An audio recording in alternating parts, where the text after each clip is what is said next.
regard ne passera pas inaperçu dans le noir. Les feux sont totalement à diode, une première mondiale en option à 2200 €. Les phares sont bien sûr directionnels. Enfin, comme Mercedes ou BMW, Audi propose une caméra de nuit.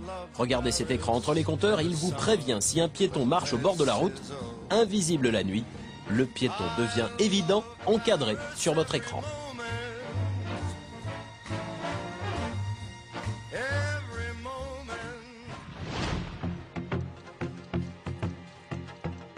Elle est vraiment bourrée de technologie. Bien sûr, c'est une électronique de guerre des étoiles, avec, comme c'est la dernière venue, des plus que n'ont pas encore les autres.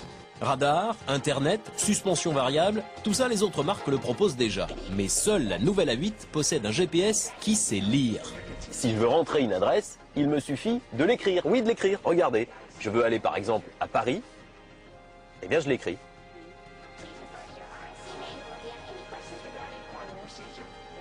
Et voilà, Paris, le GPS a reconnu mon écriture. C'est plus facile et puis c'est plus sûr si vous la rentrez pendant que vous conduisez.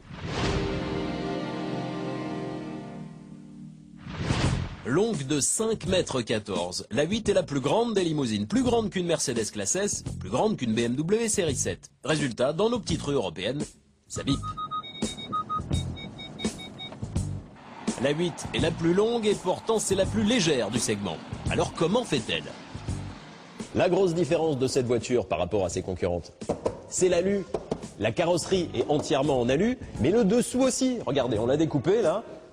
Les suspensions sont en alu, le châssis est en alu, tout l'intérieur est en alu. L'alu, vous le savez, c'est plus léger, conséquence, ça freine mieux, ça accélère plus fort et surtout ça consomme moins. Seulement 6 litres 6 au 100, une moyenne remarquable pour une aussi grosse berline de 250 chevaux à boîte auto. Encore une performance qui peut expliquer ce tarif élitiste, 94 000 € sans les options. Un prix pour millionnaires chinois qui absorberont un tiers de la production, 15 fois plus que les Français.